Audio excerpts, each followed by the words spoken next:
Hi everyone, it's Ashley here, and I just wanted to talk to you guys about something that's really important to me. It's really scary, and it's something that is going on currently where I live. As you know, the elephant in the room right now is the coronavirus. The coronavirus is a virus that can be spread orally, airborne, through touch. It is something that, from what I'm reading, we don't really know everything about. We do know that it is an animal strand, so it was coming from an animal, and now it is in us humans, and it is probably the scariest thing that I've ever experienced in my 27 years of being on the earth. I've never really experienced anything super traumatic, dramatic, where we're on quarantine, we're locked down. So first I want to start by saying, for all the people who has been affected by this virus financially, emotionally, physically, anything, my condolences. This virus is really, it's something. I'm not really sure, but it's definitely, we're learning new things about every day. Also, I want to give my condolences to anyone who's experienced a natural disaster in the past. This has opened my eyes over the last couple of days of being in the house and not being able to work, not really being able to have a routine. It has really gave me time to really feel empathy for anyone that's experienced any natural disaster. I'm talking about anything as little as a house displacement, a fire, floods, tsunami, earthquakes. All those things are very real, and it does happen around the world. My condolences to all of you guys. It is not easy being relocated. It is not easy being quarantined. It is not easy not knowing what's next and what is actually going on. With me saying all those things, I do want to go into a couple of things that I want everyone to take into consideration who watches my channel or who will watch this video to do to stay positive during this time. As I was mentioning a little bit earlier, I do live in an area that is quarantined. I am located in California in the Bay Area. San Francisco is completely locked down. For protection purposes, I won't disclose what city I live in directly, but I will share with you that we are affected as well, and we are on lockdown and we are quarantined. With that being said, me kind of spiraling out and doing a lot of different things, just trying to stay afloat over the last couple of days in the house, I have sat down, thought about a lot of different things, and I have a couple of things that I want to go over to help everyone stay a little bit more hopeful, a little bit more positive during this time. First, I want to talk about the preventative actions that we all can take to not spread this virus. We do know now that people are testing positive who does not show any symptoms. With that being said, preventative actions look like not going to the gyms if they are open, being careful when you're going into grocery stores, practicing social distancing. That is probably the biggest thing I can say. If you can take the time out to practice that social distancing, staying inside of your home, self-quarantining, cleaning your home with antibacterial, cleaning your space so that when you do have to go into the world, you know for sure that there's a high possibility you're not passing whatever virus you may or may not have on to the next person. We do not know how that affects. I want to give you guys an example. If your child is going over to a sleepover with 5 kids, there's 2 parents that are attached to each 5 kids.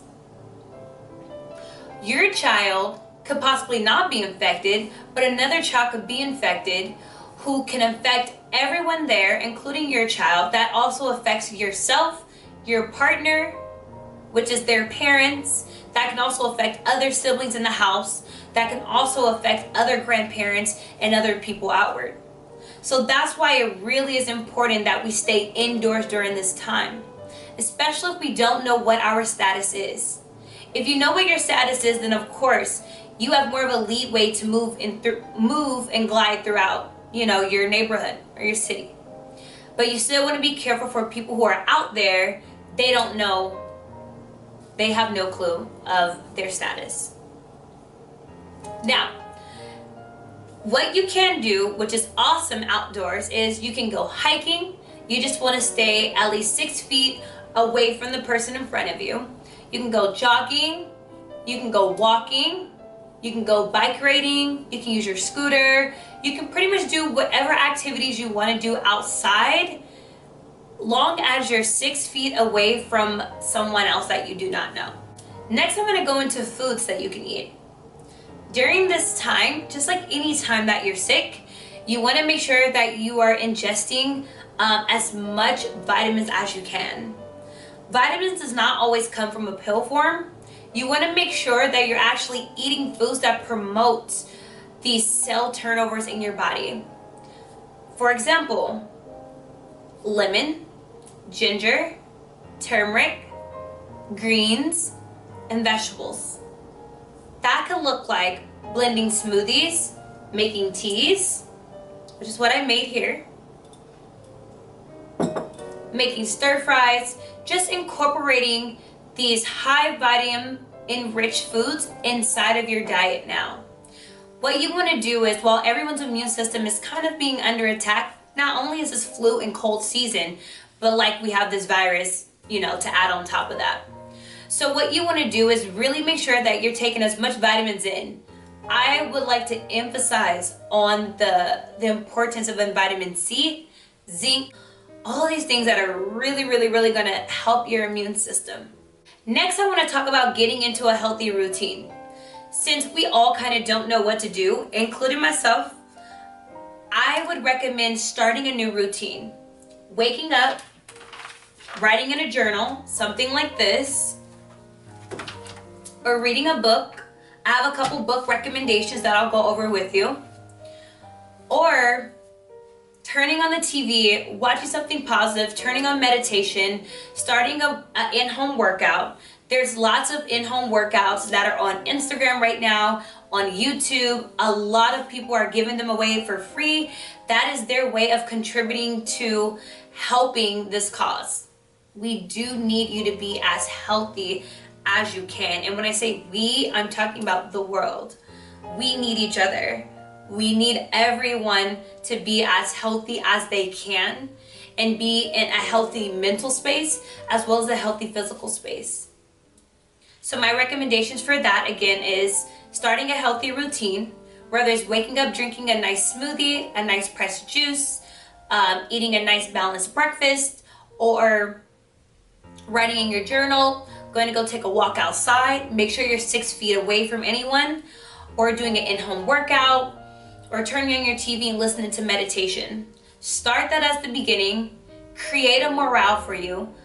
Do those hobbies that you say that you always wanted to do that you necessarily didn't have the time to do around the house. Whether it's adding that extra layer of paint to the house, whether it's cleaning the garage, whether it's going through your pantries, going through your old spices, getting clothes ready to donate to someone else. Do those things that you say you don't have time to do inside of your home. Get those things done. We all know there's a lot of things to be done in the house because we're all constantly working, we're all on the go.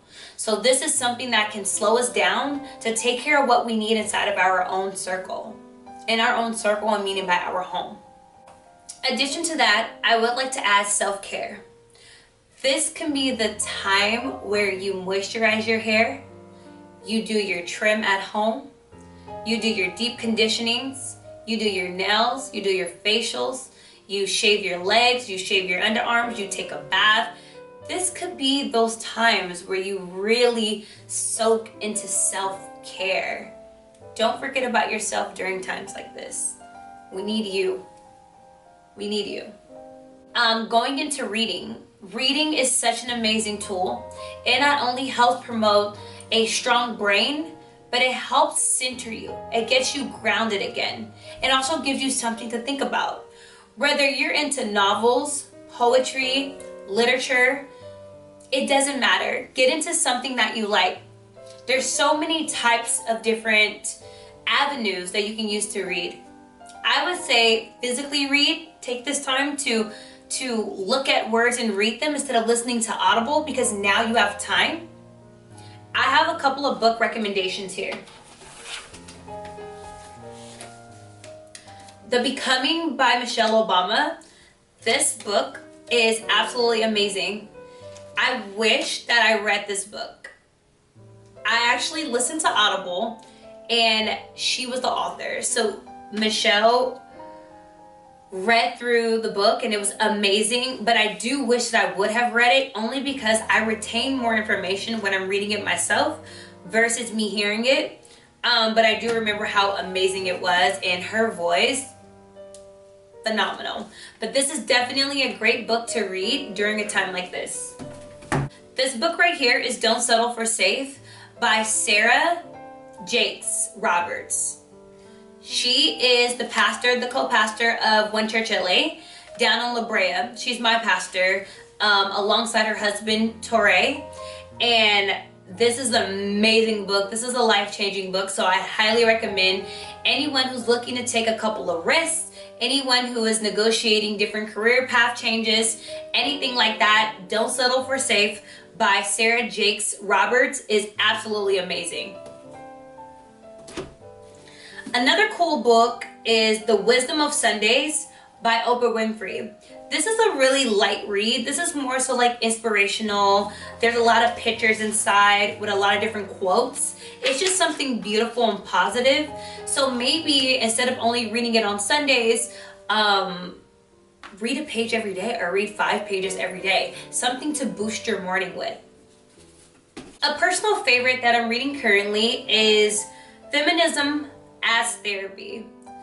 I consider myself a feminist, a non-traditional feminist, I will add, but I love reading about feminism. And this book, Feminism as Therapy, is absolutely a beautiful read. This right here I'm going to recommend to any person who just wants to gather a little bit more knowledge around women's rights, why they do what they do, and the psychological balance in between that. It is empowering, it is beautiful, and it is great. This book right here was written back in 1974, and I say that like it's such a long time ago, but honestly a lot has changed. This was written in the era where they were fighting still for women's rights. We're still fighting for women's rights, but right now we know the statistics for women's success is really great. Back then it was not. So this is really humbling. It keeps you grounded, it keeps you on your toes, and it keeps you wanting to push on for more. This right here is co-authored by a feminist and a therapist, and I think that's so cool. The author is Anika Mander and Annie Rush. So this is another good read. One of my personal faves, I saved this one for last, is Shit Happens, So Get Over It. I love this easy read. I got this from Barnes & Noble a couple years back for like $3 on the clearance table. I love the clearance table at Barnes & Noble. And I just read through this book in one day. It's just a couple of funny quotes. And basically, it just gives you all these different perspectives on how things happen. Something like what's going on right now. Things happen, they're gonna happen, they're never gonna stop happening. But what are you gonna do in the midst of these things happening? You're gonna get over it because you're strong. And we're strong here on my channel. So get this book, Shit Happens, So Get Over It. And it is written by, I don't really know who the author is, but it says Circus. So I'm gonna read the back of this book and a couple of quotes from the book that'll maybe just like make you guys laugh or something. Good advice for bad times. So what if you just wrapped your new car around a lamppost, emailed your personal snaps to your entire company by mistake, or delivered an eulogy with your fly unzipped? Shit happens. Get over it. Here's a book packed with straight talking quotations to help you get a grip and see the funny side. Guys, my stepdad came over and read this book and he loved it. I mean, it's just funny. So I'm gonna read a couple of pages out of here, and I'm just randomly choosing.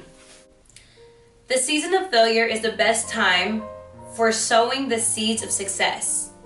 Wow. The season of failure is the best time for sowing the seeds of success. This quote couldn't have been better right now. I think we all can use that. I quit being afraid when my first venture failed and the sky didn't fall down. Learn from yesterday, live for today, hope for tomorrow.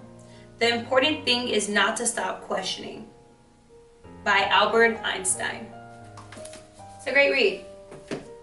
All I'm saying, guys, is that these are a couple tools that you can use on top of prayer and on top of staying positive.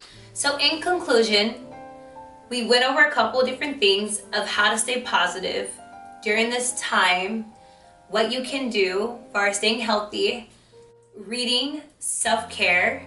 All in all, thank you guys for watching this video. I do want to add, adding prayer onto everything and staying positive, we all can overcome this mentally, physically, and emotionally. Thank you so much for watching, and I will see you guys in my next video. Bye.